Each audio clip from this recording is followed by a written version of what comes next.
Normalisation మనకి ఎందుకు use అవుతుంది అంటే, ఇప్పుడు డేటాబేస్ లో రిపీటెడ్ డేటా వస్తుంటే స్టోరేజ్ ఎక్కువ అవుతుంది, కన్ఫ్యూజన్ కూడా ఎక్కువ అవుతుంది.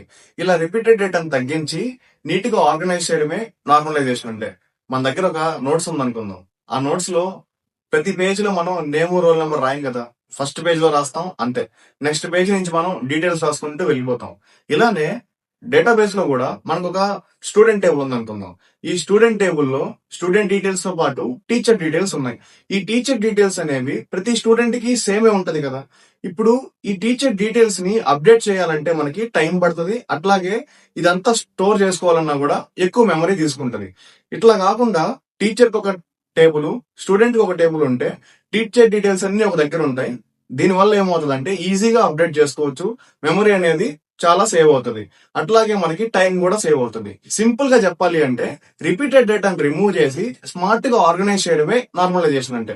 ఇందులో ఉండే బెనిఫిట్స్ ఏంటంటే మనం డేటాని కన్సిస్టెంట్ గా మెయింటైన్ చేసుకోవచ్చు, డూప్లికేట్స్ ని రిమూవ్ చేసుకోవచ్చు, ఈజీగా అప్డేట్ చేసుకోవచ్చు, స్టోరేజ్ కూడా సేవ్ అవుతుంది. ఇప్పుడు నార్మలైజేషన్ లో మనకి ఎన్ని టైప్స్ ఉన్నాయి, అవేంటి అని నెక్స్ట్ వీడియోలో చూద్దాం.